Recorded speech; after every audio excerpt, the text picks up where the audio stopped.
Hello everyone. So Syrma SGS के Q2 के result आए हैं, आज कॉन कॉल हुआ है कंपनी का। सो डिटेल डिस्कशन करेंगे इस पे। कंपनी के नंबर्स क्या हैं, प्लस काफी इंटरेस्टिंग नए जॉइंट वेंचर्स एक्विजिशंस वगैरह इन्होंने अनाउंस किए हैं, उसका कैसा ग्रोथ आउटलुक लग रहा है, पीसीबी वाले स्पेस में कैसा एक्सपेंशन चल रहा है कंपनी का, एंड ओवरऑल कैसा ग्रोथ आउटलुक, कैसी अपॉर्चुनिटी बनती है बिजनेस के अंदर, इस पर डिस्कशन करेंगे। सो सिरमा का बिजनेस मॉडल हमने डिटेल में डिस्कस किया हुआ है लास्ट क्वार्टर में।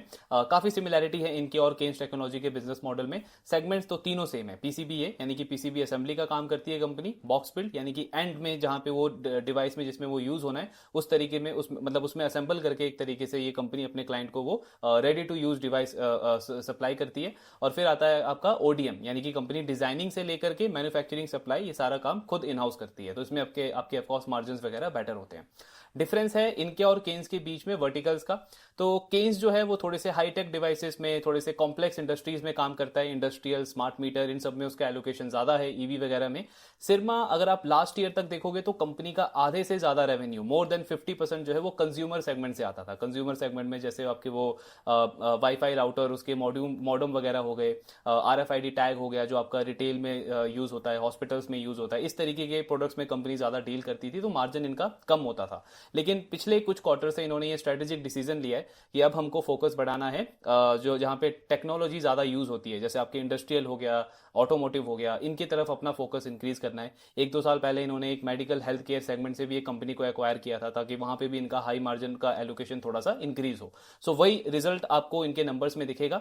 ये 5th कंसेक्यूटिव क्वार्टर है सिरमा एसजीएस के लिए जहां पे इनके इबिट्टा मार्जिन वाई लेवल पे इंप्रूव हुए हैं। कंसिस्टेंटली 5th ऐसा क्वार्टर है कंपनी के लिए, एंड अभी मैनेजमेंट उस डायरेक्शन में आगे काफी अच्छा प्रोग्रेस कर रहा है। तो अभी इस Q2 के नंबर देखते हैं कि नंबर्स वगैरह इन्होंने कैसे रिपोर्ट करें इस क्वार्टर में।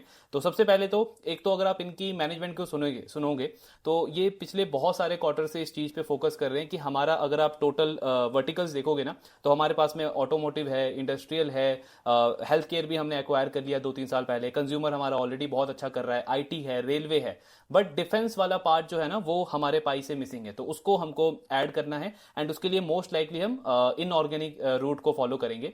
सो एक ये कंपनी है एल्कॉम इंटीग्रेटेड सिस्टम, जिसको सिरमा एसजीएस ने एक्वायर कर लिया है। 60% स्टेक इन्होंने एक्वायर कर लिया है, बाकी का जो 40% है वो कंपनी नेक्स्ट 3 ईयर्स के लिए प्लान कर रही है इसको एक्वायर करेगी। अब इसमें इनको मोर देन 4 डेकेड्स का एक्सपीरियंस है, एक्सपर्टीज है इनकी डिफेंस और मैरीटाइम बिजनेस के अंदर। सो जिसमें आप देखोगे नेविगेशन हुआ, कम्युनिकेशन हुआ, सर्विलियंस प्लेटफॉर्म, ऑटोमेशन सिस्टम, ये सारे सिस्टम्स कंपनी बनाती है। मेनली ये सर्व करते हैं आपके जो नेवी फोर्सेस हैं उनको, इसके अलावा पैरामिलिट्री फोर्सेस हो गए, प्राइवेट सेक्टर के जो कंपनीज हैं उनको ये कंप्लीट केटर करती है। तो ये इससे कंपनी के लिए एक और नया वर्टिकल ऐड हो जाता है। नाउ H1 में इनकी अगर हम परफॉर्मेंस देखें तो रेवेन्यू ग्रोथ दिखता है वाई लेवल पे 4% का, काफी लो है बिकॉज अगर आपको याद हो तो फर्स्ट क्वार्टर में इनका नेगेटिव ग्रोथ आया था रेवेन्यू में, 18% की डिक्लाइन थी रेवेन्यू में, लेकिन सेकंड क्वार्टर में ग्रोथ अच्छी है तो इसीलिए पॉजिटिव ग्रोथ है फर्स्ट हाफ में। इबिट्टा 60% से इंक्रीज किया है कंपनी का, वही हम डिस्कस कर रहे हैं। हर एक क्वार्टर में आप देखोगे मार्जिन कंपनी के इंप्रूव होते जा रहे हैं बिकॉज रेवेन्यू मिक्स चेंज हो रहा है। और प्रॉफिट भी आप देखोगे वाई लेवल पे तो ऑलमोस्ट डबल हो गया, 94% की ग्रोथ है। अगर हम वर्टिकल वाइज देखें तो फर्स्ट हाफ में आपको क्लियरली दिखता है, जो अभी हमने डिस्कस किया, कि कंज्यूमर सेगमेंट से कंपनी अपना जो फोकस है वो शिफ्ट कर रहा है, थोड़ा सा कम कर रहा है। 23% का डिक्लाइन है इस पर्टिकुलर वर्टिकल से। अदरवाइज चाहे आप ऑटो देखो, हेल्थ केयर देखो, इंडस्ट्रियल देखो, आईटी रेलवे में तो और भी ज्यादा अच्छी ग्रोथ है 73% की। देन Q2 में अगर हम देखें तो कंपनी का जो रेवेन्यू है वो 37% से ग्रो हुआ है, यानी कि जो इनका एनुअल टारगेट है उसके आसपास कंपनी पहुंच गया है सेकंड क्वार्टर के अंदर। फिर इबिट्टा मार्जिन में आपको इस क्वार्टर में भी इंप्रूवमेंट दिखेगा वाई लेवल पे। प्लस अगर आप पैट में भी देखो तो काफी अच्छी ग्रोथ है, 67% की ऑपरेटिंग लेवरेज कंपनी को काफी अच्छा मिला है। Q2 में स्पेसिफिकली अगर हम इनका वर्टिकल रेवेन्यू देखें तो सब में अच्छी ग्रोथ है, कंज्यूमर सेगमेंट में भी इसमें अच्छी ग्रोथ दिख रही है 35% की, एंड आईटी और रेलवे आपका 298% से इंक्रीज किया। ऑफकोर्स उसका बेस ओवरऑल काफी छोटा है बाकी वर्टिकल्स के कंपैरिजन में। तो ये ओवरऑल नंबर्स हैं। खराब क्या है इनके नंबर में? इनके नंबर में भी वही सेम चीज थोड़ा सा खराब लग रहा है जो केन्स के नंबर्स में था, यानी कि कैश फ्लो का नंबर। फर्स्ट हाफ में इस कंपनी का भी कैश फ्लो नेगेटिव है। वर्किंग कैपिटल डेज जो इन्होंने ओवरऑल गाइडेंस दिया है मार्केट को, उससे अभी भी काफी ऊपर के लेवल पे ये ऑपरेट कर रहे हैं, तो ये दो चीजें खराब हैं। केन्स का तो हमने डिस्कस किया कि 1-1.5 साल पहले उन्होंने वो एक कंपनी एक्वायर करी थी स्मार्ट मीटर के अंदर, जिसकी वजह से उनके रिसीवेबल्स लगभग 300 करोड़ से इंक्रीज हो गए। और दूसरा रीजन था कि एक शॉर्ट टर्म उन्होंने अभी फर्स्ट हाफ के अंदर इन्वेंट्री वगैरह इंक्रीज करी है बिकॉज सेकंड हाफ में वो ऑर्डर एग्जीक्यूशन काफी अच्छा एक्सपेक्ट कर रहे हैं। अब सिरमा का कॉन कॉल डिस्कस करते हैं और मैनेजमेंट का सुनते हैं कि इनका वर्किंग कैपिटल को लेकर के कैसा आउटलुक है, एंड उससे भी इंपॉर्टेंट जो इन्होंने नए जॉइंट वेंचर्स वगैरह करे हैं, एक्विजिशन वगैरह किया है, उससे बिजनेस का कैसा आउटलुक बन रहा है। तो सबसे पहले तो ये जो एलकॉम कंपनी इन्होंने एक्वायर करी है, 60% स्टेक एक्वायर किया है। इनका कहना है कि ये company navigation, surveillance, communication, safety system इसमें डील करती है, और वही जो हमने डिस्कस किया कि ये वाला एक वर्टिकल मिसिंग था हमारे ओवरऑल रेवेन्यू सेगमेंट से, तो ये भी अब हमारे सेगमेंट में ऐड हो गया है। इस कंपनी का जो टॉप लाइन है, जो रेवेन्यू है, वो 200 करोड़ का है, और पीबीटी मार्जिन यानी कि प्रॉफिट बिफोर टैक्स मार्जिन जो है इसका वो 24 से 25% का है। नाउ सिरमा एसजीएस का पीबीटी मार्जिन अगर आप देखोगे तो वो 3 से 4% के बीच में रहता है, यानी कि एक तरीके से ये इस कंपनी के लिए मार्जिन एक्रेटिव है। तो बहुत अच्छा एक्विजिशन किया है कंपनी ने ये। देन इसके अलावा कंपनी ने एक और जॉइंट वेंचर किया है, इटली की एक कंपनी है एलिमास्टर करके। सो ये कंपनी रेलवेज के लिए टेक्नोलॉजी वगैरह बनाती है। अब इनिशियली सिरमा का जो फोकस रहेगा वो डोमेस्टिक मार्केट पे रहेगा, जो इनका रेलवे वाला सेगमेंट है उसमें इस कंपनी के साथ में मिलके रेलवे के लिए जो वो ब्रेकिंग सिस्टम होता है, डोर लॉकिंग सिस्टम होता है, कैबिन सिस्टम होता है, मदरबोर्ड, पीसीबी वगैरह जो बनाती है, उसमें कंपनी एंटर करेगी। लेकिन इनका कहना है एक बार जब हमें वो कंफर्ट आ जाएगा इस कंपनी के साथ में, जहां पे हमें फील होगा कि दोनों जॉइंट वेंचर वाली कंपनीज अब थोड़ा एक दूसरे को कॉम्प्लीमेंट कर रही है, तब हम फोकस करेंगे एक्सपोर्ट के अंदर भी। आप सिरमा के मैनेजमेंट को, ये जो इनके एमडी हैं गुजराल जी, इनको बार बार सुनोगे ना तो इनका बहुत स्ट्रांग फोकस रहता है एक्सपोर्ट वाले पार्ट पे। इनका कहना है कि किसी भी ईएमएस बिजनेस को अगर बड़ा बनना है ना, तो एक्सपोर्ट एक बहुत इंपॉर्टेंट आपका सेगमेंट होना ही चाहिए। अभी इनका अराउंड 25% रेवेन्यू एक्सपोर्ट से आता है, लेकिन इस साल के लिए भी ये लगभग 27% का रेवेन्यू मिक्स जो है वो एक्सपोर्ट से टारगेट कर रहे हैं। तो कंपनी का कहना है इनिशियल फोकस इस जॉइंट वेंचर से रहेगा डोमेस्टिक के ऊपर, लेकिन जब डोमेस्टिक बिजनेस बिल्ड हो जाएगा, हमें एक दूसरे के ऊपर वो ट्रस्ट, वो फेथ बढ़ जाएगा, तब हम इंडिया में बनाएंगे एक्सपोर्ट के लिए। तो ये आगे का इनका फोकस है। फिर इसके बाद में आपका पीसीबी प्रोजेक्ट जो इनका चल रहा है, backward integration, same Kaynes technology की तरह। तो केन्स आपका लगभग 1400 करोड़ का कैपेक्स कर रहा है, ये कंपनी 1500 करोड़ का कैपेक्स कर रही है approximately. And I think India में सबसे बड़ा पीसीबी का प्लांट ये लेकर के आ रहे हैं आंध्र प्रदेश के अंदर। तो इसका जो कंस्ट्रक्शन है वो आपका नेक्स्ट मंथ से स्टार्ट होगा, दिसंबर 2025 से। देन फर्स्ट फेज यानी कि आप ट्रायल प्रोडक्शन बेसिकली इसको बोल सकते हो, वो नेक्स्ट ईयर से स्टार्ट होगा, दिसंबर 2026 से। और यानी कि इसका रेवेन्यू में मीनिंगफुल कॉन्ट्रीब्यूशन हमको FY28 से देखने को मिलेगा। तो ये इसका पूरा प्रोजेक्ट का पाइपलाइन है। अब ये जो पीसीबी का पूरा आप मार्केट देखोगे इंडिया में ना, मतलब इलेक्ट्रॉनिक कंपोनेंट का बेसिकली अगर हम देखें, अभी रिसेंटली इंडियन गवर्नमेंट ने काफी सारी कंपनीज को वो कंपोनेंट वाले स्कीम के अंदर अप्रूवल दिया है। तो टोटल इंडियन गवर्नमेंट को 250 कंपनी का टोटल वो एप्लीकेशन आया था। एंड अगर आप उसकी इन्वेस्टमेंट वैल्यू देखोगे तो वो लगभग 1,15,000 करोड़ की होती है। मतलब ये सारी कंपनीज ने जो इन्वेस्टमेंट प्रोजेक्ट किया है अपना, वो 1,15,000 करोड़ किया है। अब ये जो कंपोनेंट का आपका मार्केट है, इसमें एसेट टर्न जनरली 1 से 1.5 टाइम का बनता है। यानी कि पीक यूटिलाइजेशन पे ये जो 1,15,000 करोड़ का इन्वेस्टमेंट अप्रूव होता है अगर गवर्नमेंट की तरफ से, तो पीक यूटिलाइजेशन पे जो रेवेन्यू बनेगा इससे, वो 1,75,000 करोड़ का बनेगा। इसका सिग्निफिकेंस क्या है कि हम जो कंपोनेंट बाहर से इंपोर्ट करते हैं, वो एक तरीके से 1,75,000 करोड़ का कंपोनेंट हम डोमेस्टिकली जनरेट कर पाएंगे, उतना रेवेन्यू हम खुद डोमेस्टिकली बना पाएंगे। तो ये इसका बड़ा सिग्निफिकेंस है। इसीलिए सिरमा कह रहा है कि हमारे भी जो कस्टमर्स हैं ना, वो काफी एक्साइटेड हैं इस प्रोजेक्ट को लेकर के, पीसीबी वाले पार्ट को लेकर के, बिकॉज उनके लिए भी एक तरीके से वैल्यू एडिशन हो जाएगा। अभी वो इंपोर्ट पे डिपेंड होते हैं, बट फिर खुद डोमेस्टिकली प्लांट आ जाएगा। लेकिन इसमें टाइम है, अभी आई थिंक FY28 तक कंपनी का फर्स्ट फेज स्टार्ट होगा, फिर उसके बाद सेकंड फेज, थर्ड फेज, तो उसको अभी टाइम लगेगा। लेकिन हाँ, ओवरऑल इंडस्ट्री के पर्सपेक्टिव से आप देखो तो ये अच्छा स्टेप है गवर्नमेंट की तरफ से। देन इन्होंने एक और एक्विजिशन किया है। तो प्रीमियर एनर्जी जो एक लिस्टेड कंपनी है, उसके साथ में मिलकर इन्होंने के सोलर करके एक कंपनी है, उसको एक्वायर किया है। अभी उसका 51% जो स्टेक है वो प्रीमियर के पास में है, 49% स्टेक इसका सिरमा के पास में। ये जो कंपनी है रिन्यूएबल एनर्जी सेक्टर में काम करती है। और इसमें सिरमा का क्या गेम रहेगा, तो सिरमा इसमें ना जो आपकी इन्वर्टर होता है, जो सोलर उसमें यूज होता है, उसका पूरा मॉड्यूल बनाएगा। एंटायर मॉड्यूल कंपनी खुद अपने प्लांट में डिजाइन करेगी, मैन्युफैक्चर करेगी, असेंबल करेगी। मॉड्यूल मतलब जैसे इन्वर्टर के बहुत सारे मल्टीपल मॉड्यूल्स होते हैं ना, पावर मॉड्यूल होता है जो करंट कन्वर्ट करता है, फिर एक आपका कंट्रोल मॉड्यूल होता है जो इन्वर्टर का पूरा ऑपरेशन मैनेज करता है, एक आपका कम्युनिकेशन मॉड्यूल होता है जो डेटा मॉनिटरिंग करता है, परफॉर्मेंस ट्रैक करता है, एक आपका प्रोटेक्शन मॉड्यूल होता है कि अगर ओवरलोड हो गया या शॉर्ट सर्किट हो गया, उस वोल्टेज का फ्लक्चुएशन वगैरह हो गया, तो उससे वो प्रोटेक्ट करता है। तो ये सारे मॉड्यूल जो हैं वो सिरमा खुद अपने फैक्ट्री में मैन्युफैक्चर करेगा, डिजाइन करेगा, असेंबली करेगा। और इसमें इनका 49% का स्टेक है। इनिशियली जो इनका फोकस रहेगा, जो सोलर रूफटॉप वाली स्कीम चल रही है गवर्नमेंट की, तो उस पर ज्यादा फोकस रहेगा कि घरों में में जो आपका वो सोलर लग रहा है ऑफिस के अंदर, मैन्युफैक्चरिंग फैसिलिटीज के अंदर, फिर आगे चल के जो आपके बड़े ऑफ ग्रिड जो सिस्टम होते हैं उनकी तरफ कंपनी आगे प्रोग्रेस करेगी। तो ये एक और इन्होंने जॉइंट वेंचर किया है। तो ये कुछ नए एक्विजिशंस और जॉइंट वेंचर्स हैं कंपनी के। देन न्यू कस्टमर ऑनबोर्डिंग पे अगर हम बात करें तो इस क्वार्टर में लगभग 8 नए कस्टमर्स इन्होंने ऑनबोर्ड करे हैं। और मैनेजमेंट का कहना है, मतलब इससे एक तरीके से आप इनका रेवेन्यू ग्रोथ का थोड़ा सा आइडिया लगा सकते हो आने वाले टाइम में। कंपनी का कहना है ये जो 8 नए कस्टमर्स हमने ऑनबोर्ड करे हैं ये नेक्स्ट ईयर हमको $100 मिलियन का रेवेन्यू जनरेट करके दे सकते हैं। मतलब कि लगभग 830 करोड़ का रेवेन्यू सिर्फ इन 8 नए कस्टमर से हमको आ सकता है FY27 के अंदर। देन एक और क्लाइंट के साथ में मैनेजमेंट का कहना है, क्योंकि आज के टाइम पे हमारा फोकस है कि हर एक क्लाइंट से हम लॉन्ग टर्म कॉन्ट्रैक्ट ले। मतलब ये नहीं कि एक क्वार्टर का ऑर्डर मिल गया, 2 क्वार्टर का ऑर्डर मिल गया, लॉन्ग टर्म कॉन्ट्रैक्ट के ऊपर फोकस है। तो वैसे ही एक क्लाइंट से इनके साथ में लॉन्ग टर्म कॉन्ट्रैक्ट हुआ है कंपनी का, जो इनको $250 मिलियन का रेवेन्यू दे सकता है नेक्स्ट 2 to 3 ईयर्स के अंदर। यानी कि लगभग आपका 2000 करोड़ के आसपास रेवेन्यू बन जाएगा उस क्लाइंट से। तो ये कंपनी का एक तरीके से आपको मतलब अगले 1-2 साल में किस तरीके का ग्रोथ रह सकता है रेवेन्यू टर्म्स में, वो हमको थोड़ा सा बेसिक आइडिया दे रहा है। इनका बिजनेस मिक्स देखें अगर हम H1 में, तो इंडस्ट्रियल सेगमेंट जो पहले कंपनी के लिए सिर्फ 21% रेवेन्यू लाता था अब 26% है। ऑटो सेगमेंट जो पहले 21% था 24% है। तो 50% आज के टाइम पे आपका इन दोनों वर्टिकल से आता है जो हाई मार्जिन सेगमेंट है। इसीलिए हम देख रहे हैं कि कंपनी के मार्जिन कंसिस्टेंटली इंप्रूव होते जा रहे हैं। कंज्यूमर सेगमेंट कंपनी कह रही है अभी 32% है, लेकिन हमारा टारगेट है कि इसको और नीचे लाना है, ताकि इसका आई थिंक 25% का इन्होंने किसी एक कॉल में बोला है कि 25% का इनका टारगेट है। तो जैसे जैसे इसका मिक्स नीचे आएगा बाकी वर्टिकल्स का मिक्स ऊपर जाएगा, मतलब कंपनी के मार्जिन प्रोफाइल और इंप्रूव होते रहेंगे आने वाले टाइम के अंदर। देन इनका वर्किंग कैपिटल या रिसीवेबल वाला पार्ट अगर हम देखें तो वो क्यों इंक्रीज हुआ है, तो सेम एक काइंड ऑफ इन्होंने केन्स वाला ही रिप्लाई दिया है इसका, कि हमारा इन्वेंट्री वाला अगर आप पार्ट देखोगे ना तो वो 100 करोड़ से ज्यादा है। मतलब नॉर्मल से 100 करोड़ ज्यादा इन्वेंट्री हमने बिल्ड करी है फर्स्ट हाफ के अंदर।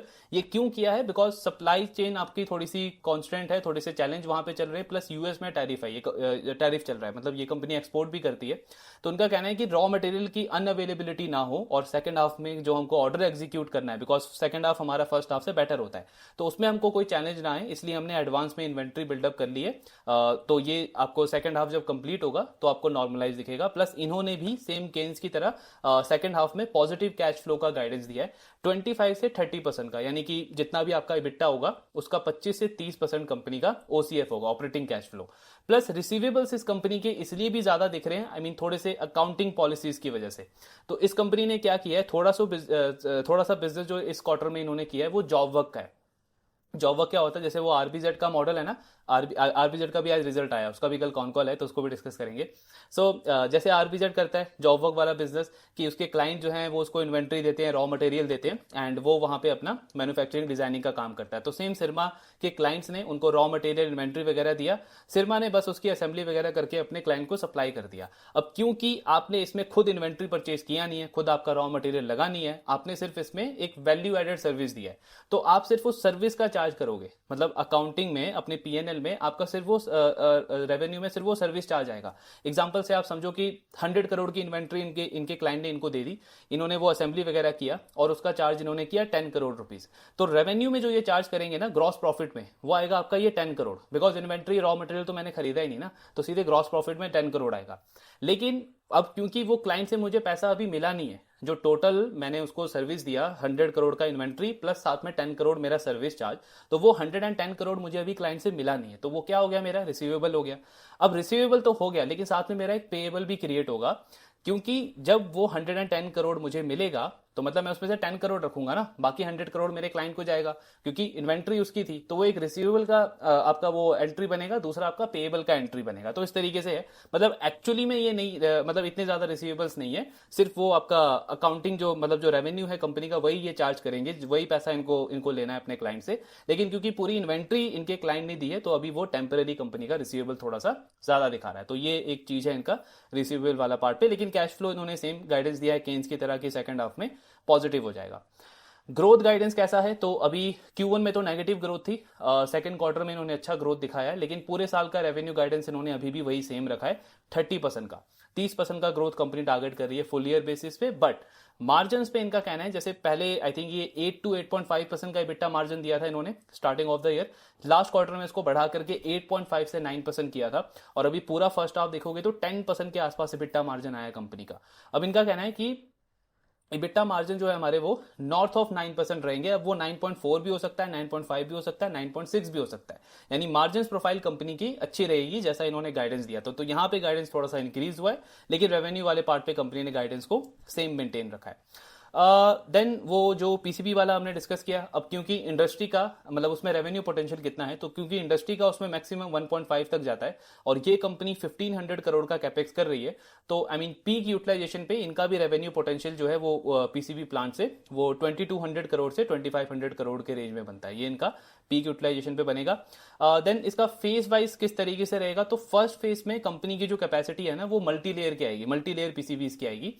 सेकंड फेज में इनके पास में सीसीएल और एचडीआई पीसीबी की कैपेसिटी आएगी। अब सीसीएल क्या होता है, सीसीएल बेसिकली आप अगर पूरा पीसीबी का वो गेम समझो ना, तो 60 से 65% जो कॉस्ट है एक पीसीबी को बनाने में वो उसके रॉ मटेरियल में जाता है। अब उस 60 से 65% का 40% आपका लगता है सीसीएल में। सीसीएल होता क्या है, कॉपर क्लैड लैमिनेट। तो मतलब बेसिकली आप उसको ऐसे समझ लो कि आपको अगर पीसीबी बनाना है ना तो उसका बेस रॉ मटेरियल सीसीएल है। सिमिलरली आप जैसे रोटी बनाते हो, रोटी बनाने के लिए बेस रॉ मटेरियल क्या है, आटा। वैसे अगर आपको पीसीबी बनाना है तो पीसीबी का बेस रॉ मटेरियल है सीसीएल। सीसीएल एक्चुअली में क्या होता है, जैसे हमने केन्स के एक एनालिसिस में डिस्कस किया था कि वो जो फाइबर ग्लास होता है, ग्लास के थ्रेड से जिसको बनाया जाता है, मतलब जो हीट रेजिस्टेंट होता है, आप सोल्डरिंग वगैरह करते हो तो वो खराब नहीं होता। तो वही फाइबर ग्लास के ऊपर ना आप वो एक वो क्या बोलते हैं उसको, वो जो एडेसिव होता है, एक तरीके का फेविक्विक होता है आपका, एपॉक्सी रेजिन करके बोलते हैं, वो आप डालते हो, वो फाइबर को और सॉलिड कर देता है और कॉपर की जो वो लेयर होती है वो उसके ऊपर चिपक जाती है। अब वो जो बेस नीचे का जो मटेरियल है उसका, वो आपका काम करता है इंसुलेटर का, जो ऊपर का आपने वो कॉपर का वो जो लगाया है वो आपका काम करता है कंडक्टर का, और उसी के ऊपर आप वो पीसीबी के वो जो गोल्डन ट्रेसेस देखते हो वो उसी पे बनाए जाते हैं। तो ये आपका एक तरीके का बेस रॉ मटेरियल होता है सीसीएल। अभी तक हम आई मीन इसको इंपोर्ट करते थे बहुत ज्यादा। ये कंपनी अपने सेकंड फेज में ये जो कैपेक्स ये कर रहे हैं 1500 करोड़ का, सेकंड फेज में इनकी ये सीसीएल की कैपेसिटी भी आएगी। तो एक तरीके से इसीलिए इंडस्ट्री थोड़ा सा और ज्यादा इंटरेस्टेड है कि आप वैल्यू एडिशन भी कर रहे हो पूरी इंडस्ट्री के लिए, तो इनके क्लाइंट्स वगैरह भी काफी इंटरेस्टेड है उस चीज पे। और फिर इसके साथ में आपका आएगा एचडीआई पीसीबी। एचडीआई पीसीबी क्या होता है, सो एक तो होता है सिंगल लेयर पीसीबी, मतलब जहां पे आप वो बहुत कॉमन इलेक्ट्रॉनिक प्रोडक्ट्स जो होते हैं जैसे रिमोट वगैरह हो गया, उसमें आपका सिंगल लेयर पीसीबी जाता है। जो थोड़े से और हाईटेक डिवाइसेस होते हैं उसमें आपके मल्टी लेयर पीसीबीज यूज होते हैं। और जो आपका आई मीन जैसे आपका 5G टेलीकॉम डिवाइसेस हो गए या आपका स्मार्टफोन हो गया, लैपटॉप्स वगैरह हो गए, वहां पे आपके एचडीआई पीसीबी यूज होते हैं, जिसमें मतलब बहुत कम स्पेस में आपको बहुत सारे सर्किट्स, बहुत सारे कंपोनेंट्स फिट करने होते हैं। तो वो कंपनी बनाएगी आपका सेकंड फेज के अंदर। तो ये इनका पूरा ये 1500 कैपेक्स का प्लान है। अब इसमें इनको इंसेंटिव भी मिलेगा। एक तो इनको स्टेट गवर्नमेंट से इंसेंटिव मिलेगा, मतलब जितना ये फर्स्ट फेज में कैपेक्स कर रहे हैं, जितना टोटल इन्वेस्टमेंट ये कर रहे हैं, उसका 50% इनको मिलेगा स्टेट गवर्नमेंट से, यानी कि आंध्र प्रदेश गवर्नमेंट से। और बाकी का 5 से 6%, मतलब इनके रेवेन्यू का 5 से 6% नेक्स्ट 6 ईयर्स तक इनको मिलेगा सेंट्रल गवर्नमेंट से। तो मतलब एक तरीके से क्या हो गया कि आपका रिटर्न आप इसमें ज्यादा अच्छा बना सकते हो, क्योंकि जो आप कैपेक्स कर रहे हो उसका आपको इंसेंटिव भी मिलेगा अगले आने वाले टाइम के अंदर। तो ये इनका कैपेक्स का आउटलुक है। देन क्योंकि इसमें ये जॉइंट वेंचर कर रहे हैं एक कोरियन कंपनी के साथ में, एंड आई थिंक 75% इसमें सिरमा का है, 25% उस कंपनी का है। तो इनको उस कंपनी को बहुत अच्छा एक्सपीरियंस है, बहुत अच्छी एक्सपर्टीज है उनकी ये पीसीबी और सीसीएल बनाने में। तो डे वन से ना मतलब इनका जो प्रोडक्शन कैपेसिटी है वो बहुत एफिशिएंटली रन होगा, बिकॉज उनको नो हाउ पता है। अब नो हाउ पता होने का एडवांटेज क्या है कि जब आप एक तरीके से एक नई सेगमेंट में ऐड कर रहे हो ना, पीसीबी अभी तक आप सिर्फ असेंबली करते थे, अब आप खुद बना रहे हो, तो एकदम से अगर मैं खुद एंटर करता है इसमें, तो स्टार्टिंग में मेरे एरर ज्यादा होते हैं, मेरे डिफॉल्ट पीसेस ज्यादा निकलते हैं। एग्जांपल के लिए अगर मैं 100 पीसेस बना रहा हूं तो 40-50 पीसेस उसमें से खराब निकलते हैं, डिफॉल्ट निकलते। लेकिन मेरे पास में एक टेक्नोलॉजी पार्टनर है जिसको ऑलरेडी अच्छा एक्सपीरियंस है इस सेगमेंट का, तो मेरे जो डिफॉल्ट रेट है वो काफी कम होगा इसके अंदर। तो मेरा प्रोडक्शन डे वन से काफी एफिशिएंटली रन होगा, और जो भी मेरा मतलब ऑर्डर वगैरह का जो टारगेट होगा उसको मैं टाइमली एग्जीक्यूट कर पाऊंगा। तो ये भी एक इनको एडवांटेज मिलेगा इसके अंदर। देन इनका और तो हाँ, कंपनी के मार्जिन वगैरह इनका कहना है, मतलब ऐसे ग्रॉस मार्जिन आप देखोगे इस क्वार्टर में थोड़े से डिप हुए, बट मैनेजमेंट कह रहा है कि ये marginal dip quarter on quarter चलता रहता है। ओवरव्यू आपको देखना चाहिए हमारा 12 मंथ के बेसिस पे, कि हर एक 12 महीने पे हमारे मार्जिन प्रोफाइल कैसी है। तो जैसे वो अभी इंप्रूव हो रही है, हमारा मानना है आने वाले क्वार्टर्स में भी, अगले साल में भी आपको दिखेगा इसकी ट्रेजेक्ट्री अपवर्ड रहेगी। आईटी रेलवे में हमने बहुत अच्छा ग्रोथ देखा इनका। तो आईटी में इन्होंने बेसिकली एक क्लाइंट को ऑनबोर्ड किया है, डायनाबुक मतलब वो जो टोशिबा है ना, उसका नाम चेंज हो गया, तो उसको इन्होंने ऑनबोर्ड किया है रिसेंटली, और कंपनी कह रही है कि उससे अच्छे ऑर्डर्स आ रहे हैं। सो जो करंट ग्रोथ ये देख रहे हैं, ये एक्सपेक्ट कर रहे हैं कि सस्टेन करना चाहिए आने वाले टाइम के अंदर।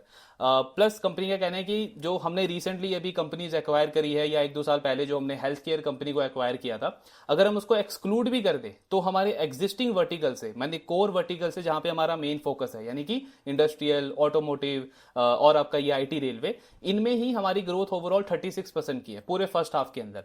तो कंपनी का कहना है कि इनमें ग्रोथ कहां से आ रही है, जैसे ऑटोमोबाइल में तो मेन आपका ईवी लीड कर रहा है, ईवी का ट्रैक्शन बढ़ता जा रहा है। तो ईवी में जो इलेक्ट्रॉनिक कंपोनेंट्स का जो कंटेंट है ओवरऑल व्हीकल के अंदर, वो बहुत ज्यादा होता है, तो वहां से ग्रोथ आ रही है।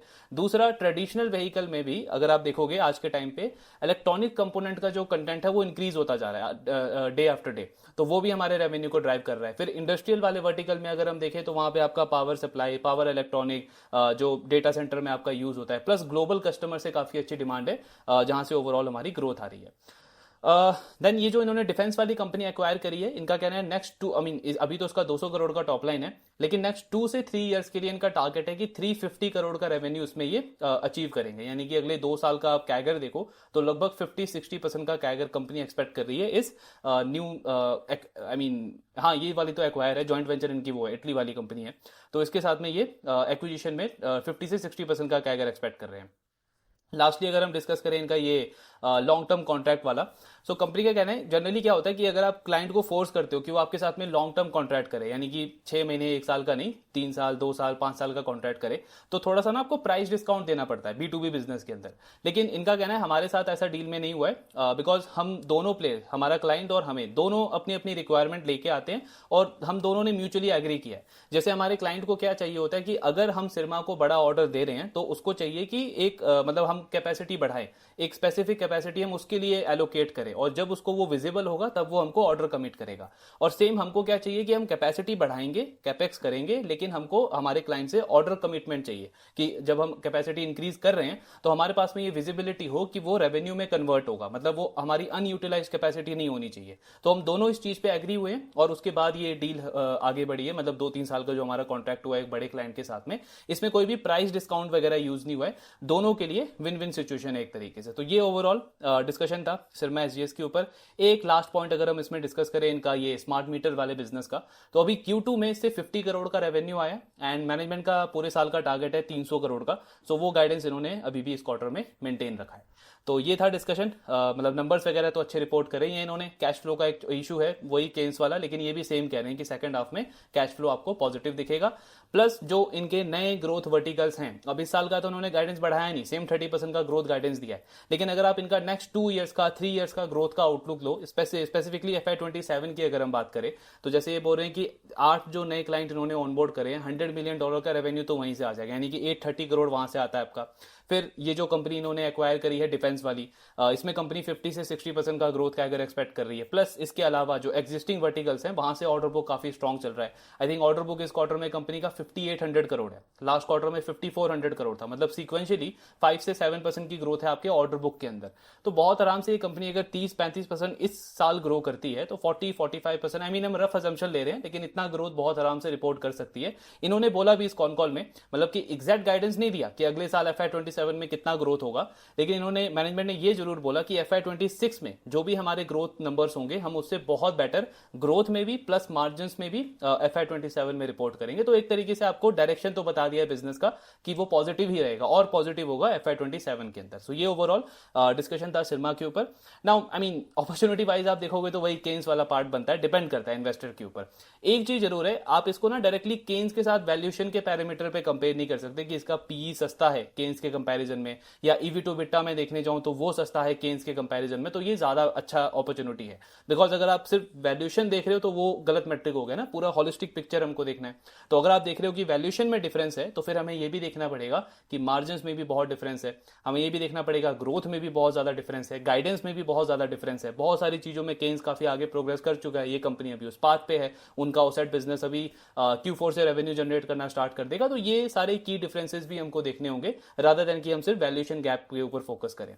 बाकी ऑफ कोर्स आई मीन ये जो पूरी इंडस्ट्री है इलेक्ट्रॉनिक मैन्युफैक्चरिंग की, इसमें आई डोंट नो मतलब केन्स ने किस कॉन कॉल में बोला था, लेकिन अगर सिर्फ इंपोर्ट डिपेंडेंसी को फैक्टर इन किया जाए ना, तो पूरी इंडस्ट्री में जो प्लेयर्स हैं उनके लिए अगले कुछ सालों में 40 से 45-50% का ग्रोथ का प्रोजेक्शन। और एक्चुअली में आप किसी भी मैनेजमेंट को सुनो, इससे कम का कोई गाइडेंस भी नहीं देता और किसी की परफॉर्मेंस दिखेगी भी नहीं आपको। बहुत इनएफिशिएंट प्लेयर होगा जो 10-15-20% पे ग्रो कर रहा होगा, अदरवाइज हर एक प्लेयर आपका 35-40 के रेट में ग्रो कर रहा है, और अगले 4-5 साल का ग्रोथ फोरकास्ट सबका यही है। तो वहां पे जब ग्रोथ फोरकास्ट ऐसा है पूरी इंडस्ट्री का, तो आपको वैल्यूएशन तो ऐसे दिखेंगे ही। बाकी अगेन जैसे हमने डिस्कस किया था कि डिपेंड करता है कि एज एन इन्वेस्टर मैं किस कंपनी के साथ में ज्यादा कंफर्टेबल फील करता हूं, किसका मॉडल मुझे ज्यादा अच्छा लगता है, उन चीजों पे डिपेंड करता है। लेकिन हाँ, रडार पे रखना चाहिए। सो ट्रैकिंग इसका कंटिन्यू रखेंगे।